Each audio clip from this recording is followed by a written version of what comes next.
मित्रांनो, हा अनुभव माझ्यासोबत काही वर्षापूर्वी घडला आहे.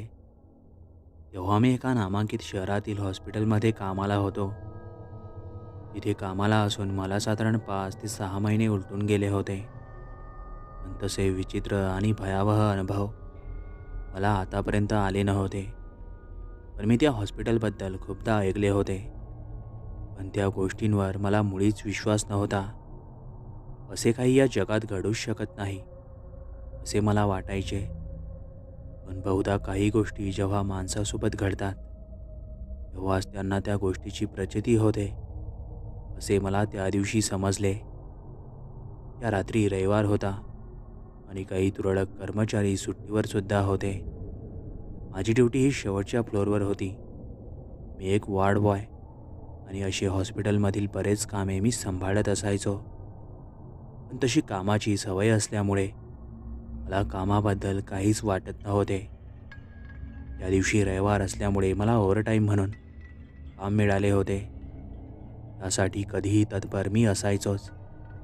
पण त्या दिवशीचा रविवार माझ्या जीवावर बेतणार होता, याची कल्पना मात्र मला नव्हती. त्या दिवशी नेमकेच कर्मचारी हे कामावर होते आणि काही तुरळक डॉक्टरांचा फेरफटका पेशंटकडे होता. त्यातच माझ्या वॉर्डमधील माझ्या ओळखीचे डॉक्टर तेजस मानकर हे त्या दिवशी रात्री माझ्या वॉर्डमध्ये येणार होते, असे आमच्या वॉर्डमधील एका फलक बोर्डावर लिहिले होते. जाऊ दे, आज त्यांची भेट होईल, अशा विचारात मी काही वेळ आनंदी झालो आणि त्या बाकावर जाऊन बसलो. आताच समोर असलेल्या घड्याळात मी पाहिले तर त्यात रात्रीचे 7 वाजले होते. बराच वेळ बाकी होता. माझे काम हे सकाळपर्यंतचे होते. तशी मजबूत झोप माझी तिथे होत होती, म्हणून त्याच्या दुसऱ्या दिवशी संध्याकाळी 5 वाजता कामावर यायला मला जमत असे.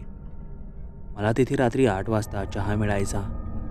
एक चहावाला सर्व कर्मचारींना चहा घेऊन यायचा. आता काही वेळात तो येईलच, अशा विचारात मी तिथेच बाकावर त्याची वाट बघत बसलो आणि इकडे तिकडे निहाळत होतो.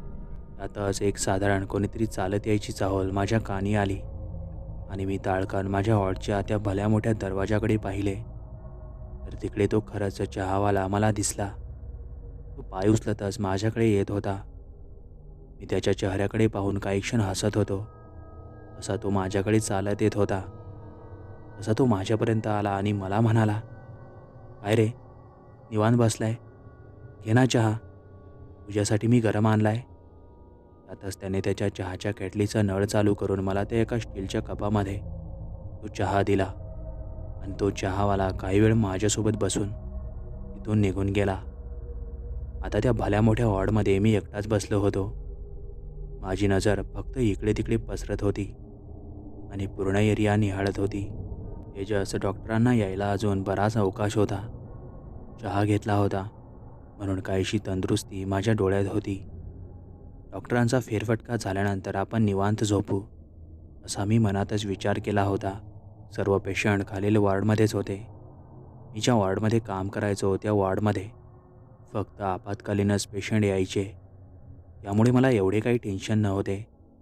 आज तशी खालील वॉर्डमध्ये हालचालही दिसत नव्हती, म्हणून एकही आपत्कालीन पेशंट इकडे येणार नाही, अशी आशंका मला वाटत होती. सर्व बेड, सर्व रूम मला रिकाम्या दिसत होत्या. त्या सर्व रूममध्ये फक्त ते साधारण चमकणारे लाईट दिसत होते आणि त्यांचा प्रकाश हा सर्वत्र चमकत होता. आता मात्र रात्रीचे 10 वाजले होते. खालील वॉर्डमध्ये काहीतरी कुजबूज चालू असण्याची चाहूल ऐकू येत होती. कदाचित डॉक्टर तेजस खालील वॉर्डमध्ये आले होते. ते कधीही माझ्याकडे येऊ शकतील, या विचारात मी सभ्य अवस्थेत त्या बाकावर बसून होतो. काही वेळ गेला असेल आणि ते आलेसुद्धा. ते सरळ माझ्याकडे येत होते, म्हणून मी बाकावरून उठून त्यांच्याकडे गेलो. तसे ते हसले आणि मला म्हणाले, "कसा आहेस? बरं चाललं ना?" त्यावर मी हसलो आणि त्यांना म्हणालो, "हो सर, सर्व ठीक आहे." असे ते दरवाजा शेजारी रूममध्ये गेले. त्यांच्यासोबत मी पण त्या रूममध्ये शिरलो. ते काही असेच फिरले आणि परतले सुद्धा. आता ते खालील वॉर्डमध्ये गेले आणि मी निवांत त्या बाकावर जाऊन बसलो. त्या बाकावर बसताच मला काहीशी झोप येऊ लागली. मी गुंगू लागलो. माझे डोळे लागू लागले आणि काही वेळात मला झोप लागली सुद्धा. जेव्हा माझा गळा कोरडा पडला तेव्हा पाणी प्यायला मला जाग आली. तेव्हा मी त्या बाकावरून झोपेतच उठलो आणि समोरच असलेल्या पाण्याच्या आरोजवळ जाऊ लागलो. मी पाणी वगैरे पिले आणि परत त्या बाकावर येऊन बसलो. त्यातच मला दिसले की समोरच काही माणसे उभे आहेत आणि ते एका पेशंटला हातावारे करत इकडे घेऊन येत आहेत. त्यापैकी पण मला एकही माणूस माझ्या ओळखीचा वाटत नव्हता. ते सर्व नवीन वाटत होते. कदाचित खालील वॉर्डमधील असतील. या विचारात मी ताडकन माझ्या त्या बाकावरून उठलो आणि त्यांच्याकडे गेलो. मी तिथे गेल्यावर त्यांना विचारत होतो, तुम्ही कोण आहात आणि तुम्ही इकडे कुठं चाललेत? ते मला फक्त इशारा करत रूम नंबर 5कडे घेऊन चला असे सांगत होते. मला वाटले कदाचित त्यांना डॉक्टरांनी सांगितले असावे, म्हणून मीही त्यांना हातभार लावू लागलो. कदाचित पेशंट काही अपंगच वाटत होता, कारण त्याच्या अंगावर मला काहीही वराखडे दिसत नव्हते. पण त्याचा चेहरा मला खूप काळपट पडलेला दिसत होता. पांढरे मळकटलेले कपडे दिसत होते आणि त्या सर्वांचा एक उबट वास माझ्या नाकात कुजबूज जाणवत होता. तसे आम्ही त्या पेशंटला रूम नंबर 5मधील बेडवर घेऊन आलो. असा तो तिथे बेडवर पडला. मी माझ्या झोपीच्या कारणामुळे हॉस्पिटलमध्ये कोणालाच फोन केला नाही आणि बहुधा हेच माझ्या जीवावर बेतणार होते याचा विचार मी कधी स्वप्नातही केला नव्हता. आता वेळ जात होता आणि मी माझ्या बेडवर गार निद्रेत होतो. कधीमधी मला रूम नंबर 5मधून त्या सर्वांची कुजबूज जाणवत होती. आता मी सहजच भिंतीवर असलेल्या समोरील घड्याळात पाहिले तर रात्रीचे 12 वाजून गेले होते. आता मात्र मी गार निद्रेत गेलो आणि अचानकच माझ्या पायाला काहीतरी थंडा स्पर्श जाणवला. जणू कोणीतरी माझ्या तळपायावर थंडे पाणी शिपडले असावे. मी अगोदर झोपेत असल्यामुळे ते सर्व नजरअंदाज केले आणि परत झोपी गेलो. पण परत काही क्षणातच मला तसेच काही जाणवले आणि मी जरा डोळे टिवाळतच झोपेतून उठू लागलो आणि आजूबाजूला पाहिले तर माझ्या पायाखालची जमीनच सरकली. मी चांगलाच घाबरलो, कारण मला दिसले रूम क्रमांक 5मधील तो पेशंट आणि त्याचे सोबती विचित्र प्रकारे त्या रूमच्या पुढे उभे होते आणि किळसवाणी हास्य करत होते. आता मात्र हा काय प्रकार होता मला काहीच कळत नव्हते. मला चांगलीच भीती वाटत होती. मी थरथरत होतो आणि ते सर्व माझ्याकडे बघून विचित्र हास्य करत होते आणि आता जणू ते माझ्याकडे येऊ पाहत होते. हा काय प्रकार चाललाय मला मात्र काहीच कळत नव्हते. आता ते सर्व माझ्या खूप जवळ येऊन पोहोचले. त्यांचे ते किळसवाणी चेहरे बघून मला भीती जाणवत होती. माझ्या अंगाला सरकन घाम फुटला होता. तोंडातून आवाजही निघत नव्हता. काय करावं काय नाही असे मला झाले होते. मला आठवते मी त्यांचा सर्वांचा तो भयावह अवतार बघून जागेवरच बेशुद्ध पडलो होतो. जेव्हा मला जाग आली तेव्हा सकाळ झाली होती. मी ताडकन उठलो आणि सर्वांना तो रात्रीचा प्रकार सांगू लागलो. पण माझ्यावर मात्र कोणीच विश्वास ठेवत नव्हते. मी त्या हॉस्पिटलमधील डॉक्टरांच्याही कानावर टाकले, पण डॉक्टरही अक्षरशः माझ्यावरच हसायला लागले.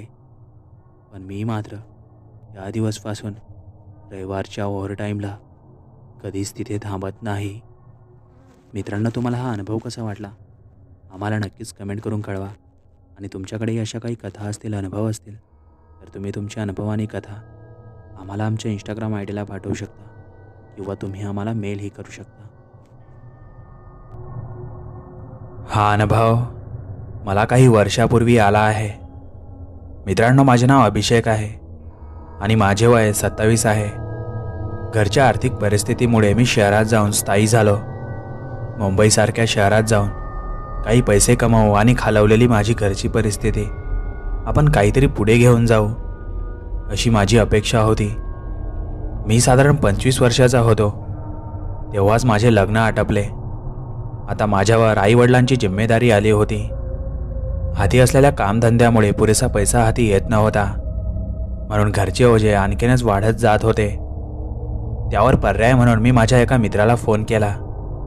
तो कॉलेज मित्र होता. तो मुंबईमध्ये सिक्युरिटीचे काम करत होता. तो 2 वर्षापासून मुंबईतच होता, त्यामुळे त्याला भरपूर अशी माहिती होती. मी त्याला फोन केला आणि काही कामधंद्याबद्दल विचारले. त्यावर मला तो म्हणाला, अरे मी तुला 2-3 दिवसांनी कळवतो. काही दिवस असेच उलटून गेले आणि एका दिवशी माझ्या त्या मित्राचा मला फोन आला आणि तो मला म्हणाला, अरे तू उद्या परवा मुंबईला येऊन जा, मी तुला काम बघितले.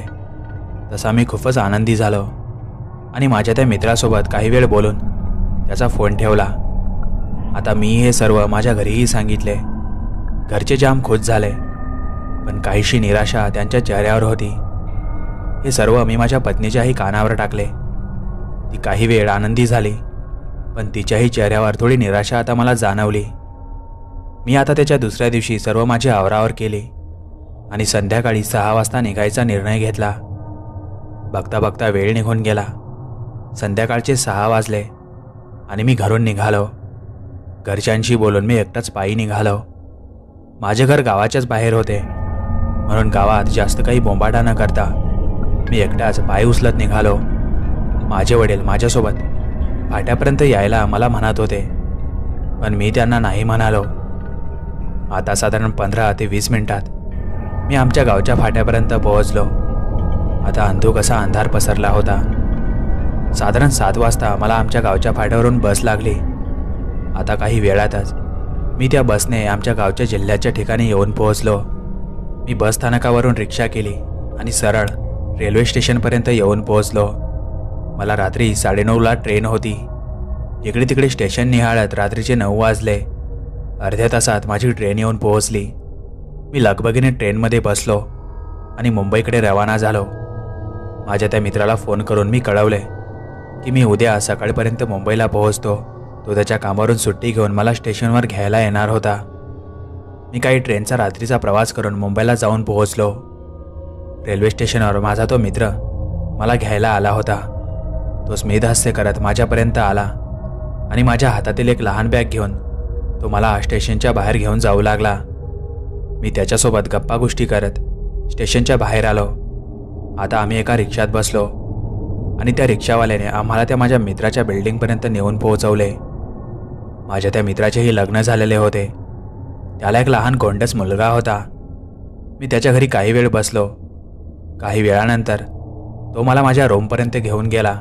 माझ्या आणि त्याच्या रूमचे अंतर साधारण 1 ते 2 किलोमीटर तरी असेल. आम्ही येताना रिक्षानेच आलो होतो. भली मोठी अशी माझी रूम होती. काही दिवस त्याच्या घरूनच तो मला टिफिन आणायचा. आता मला तिथे राहून साधारण 5 ते 6 दिवस झाले असतील. काम हे सिक्युरिटीचेच होते, म्हणून एवढे काही टेन्शन नव्हते. म्हणून मी माझ्या पत्नीलाही इकडे बोलवून घेतले आणि तेव्हापासूनच सुरू झाला एक भयानक प्रकार, जो आम्हा दोघांच्याही विचारापलीकडचा होता.